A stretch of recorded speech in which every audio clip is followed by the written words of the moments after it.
pero maniatados. Paula Valmedina es socióloga, investigadora del CONICET, docente en la Universidad de San Martín.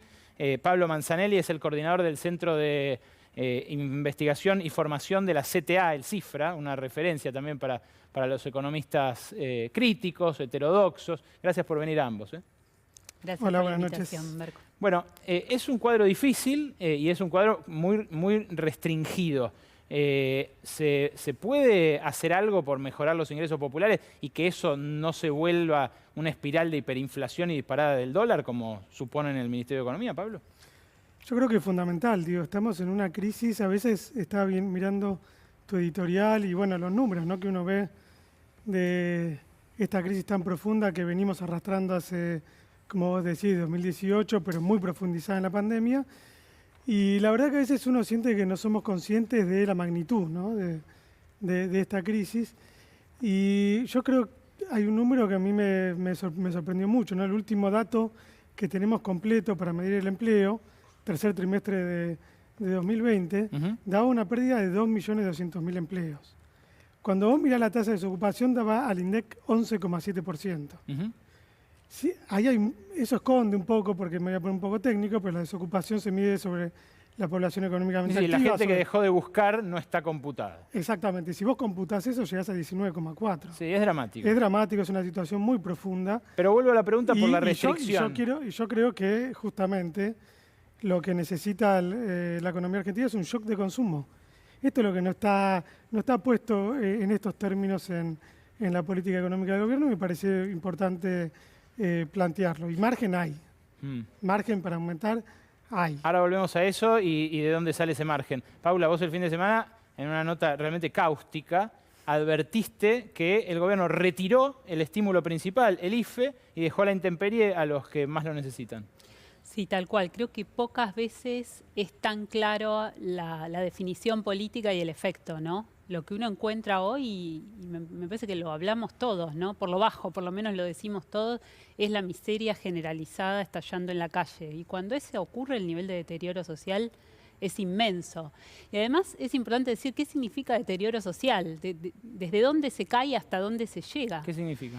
Y bueno, las escenas son muy claras. Por ejemplo, los cartoneros, me parece que es un ejemplo, porque es el ejemplo de la miseria del 2001, un proceso muy extenso de construcción social. Perdón, es el mundo de Maya también, el mundo que hoy mostró por lo menos C5N durante toda la tarde. Totalmente. Y ese mundo, vos decís, se deterioró en estos últimos meses. Y yo encuentro un deterioro enorme, de gente pidiendo, de gente durmiendo en la calle, cartoneando, vendiendo, y además no es impresionista. Las estadísticas oficiales lo muestran mal y lento, porque sabemos que no son muy precisas para dar cuenta de lo que pasa en el mundo informal más empobrecido, pero de todas maneras me parece que está muy claro. Y los referentes sociales que están en el día a día de la construcción comunitaria, territorial y laboral de la economía popular, lo dicen con muchísima preocupación también, ¿no? Yo la conocí a Paula Valmedina cuando estudiaba ella en los primeros años 2000, la precarización en los call centers, la juventud trabajando por monedas. Algo que hoy también se reedita en forma de bicicleta y de aplicaciones de celular. Pero no es impresionismo, y al revés, es observación científica lo que haces. Y por eso te pregunto, ¿cuál es el rol de las organizaciones sociales, a diferencia de aquel 2001? Porque todo el tiempo dicen en el gobierno, bueno, ahora están las organizaciones sociales que contienen. ¿Hasta cuándo contienen? Bueno, yo quiero decir en principio que el rol de las organizaciones es fundamental. La pandemia se atraviesa en estos sectores sociales por dos cuestiones. Una definición política del gobierno, que es el IFE, que duró hasta noviembre del año pasado, y un conjunto de mediaciones en los territorios que están organizadas por los movimientos populares y por algunas organizaciones religiosas. Quiero decir que esta discusión trasunta silenciosa, asordinada en el oficialismo. Lamentablemente no se hace pública porque hay aplaudidores o tirapiedras. Bueno, es hora de que esta discusión se dé. Ahora vuelvo a lo del margen, Pablo, pero déjame compartir el fragmentito donde Branko Milanovic sugiere una segunda edición del impuesto a las grandes fortunas. También por única vez y a la espera de que se termine la pandemia, pero así lo dice. Well, it does seem to me that obviously that it may not be a bad idea to repeat it one more year. We all believed actually that the pandemic might last for a year, but as it is now, it would most likely last for another year. And countries like Argentina also now entering the part of the year where actually the situation might get worse. If we look what happened before, is it actually in winters and fall and winters, the epidemic increases. On the other hand, the vaccination is also hopefully helpful this time.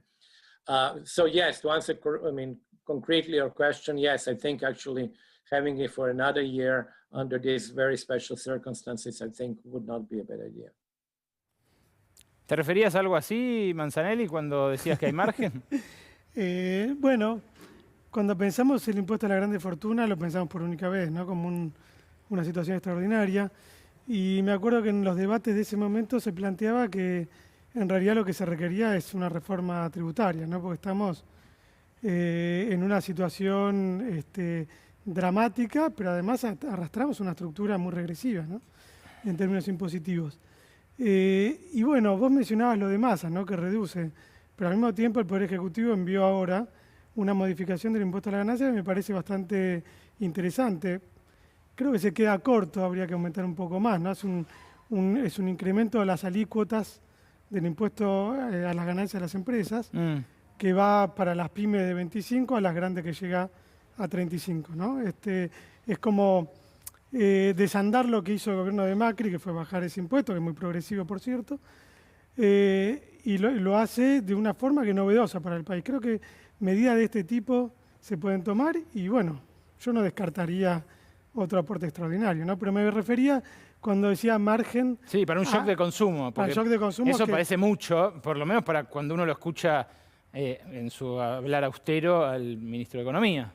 A mí me parece que para un shock de consumo se requiere un gasto público que crezca más. Es cierto lo que vos mostrabas, en febrero está aumentando el gasto en los primeros meses del año, pero está aumentando poco. Se requiere más fuerza por ese lado. Y por otro lado hay que aumentar fuerte los salarios reales. Esto de 2-3 puntos por arriba de la inflación, de una inflación que además va a ser probablemente superior al 29% del presupuesto, se queda muy corto. Venimos de una caída muy grande, de 15% en promedio para los privados, pero la mitad de los trabajadores reciben una caída de más de 20%. Sí, claro. Y yo digo margen hay porque los empresarios, cuando vos lo medís ese salario desde el punto de vista de los costos laborales, cayeron un 24%. Es decir, que de 12 salarios que pagaban, ahora pagan 9, digo, es una caída muy grande. Y eso les aumentó el margen de ganancia. Bueno, por algo dejaron de escucharse quejas sobre esto. Sí se escuchan quejas empresariales sobre otras cosas, pero no sobre el costo salarial, que evidentemente está en el piso. ¿Por qué no alcanza para contener esa situación en el subsuelo de la sociedad el plan alimentar, las tarjetas, ese tipo de transferencias, Paula? Mira, el año pasado, cuando estaba todavía vigente el IFE, secretarios de Estado y ministros discutían la necesidad imperiosa de la Argentina de generar un nuevo derecho para regular los ingresos de los sectores populares a través de lo que algunos llamaban ingreso universal, otro salario social. El consenso mayor era construirlo alrededor de una idea de salario social organizado a través del trabajo para alrededor de 4 o 5 millones de trabajadores que son los que por su situación de informalidad y de extrema precariedad no tienen ingresos suficientes para vivir. Esa discusión desapareció de la agenda y lo que hoy uno escucha y se plantea es básicamente esperemos el rebote. Y es un problema porque si había una única idea fuerza de la unidad política que construyó el Frente de Todos era empezar por los últimos. Decirles a los últimos que están afrontando esta situación de miseria generalizada que esperen me parece como inadmisible. Ese es el grave problema, me parece, del momento actual, ¿no? Pablo, ¿los gremios por qué no empujan un poco más? ¿Qué crees? No, los gremios están empujando por aumento de salarios, por un lado. Pero algunos firman 29% y no va a ser la inflación del 29%. Sí, por ahora todas las paritarias que cerraron para la foto en 29 y después en septiembre una cláusula para reabrirse. Yo creo que nadie confía en el 29, digo, es muy difícil. Se tendría que hacer un ajuste para lograr el 29, me parece. Y bueno, no creo que es lo que suceda. Y después, bueno, acá hay un conjunto de iniciativas, ¿no? El ingreso universal a mí me parece complejo desde el punto de vista del financiamiento, pero el gobierno debería tener un plan de empleo, ¿no? Y esto creo que deberían empujarlo los sindicatos más fuerte. Gracias, Pablo, por venir. Gracias, Paula, por venir a Brotes Verdes a los dos. De Gracias. verdad.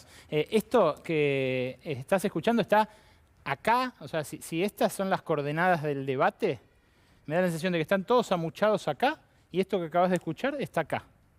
Así de pobre es la discusión, así de acallada, así de eclipsada está la voz de los que están acá, que son muchos, ¿eh?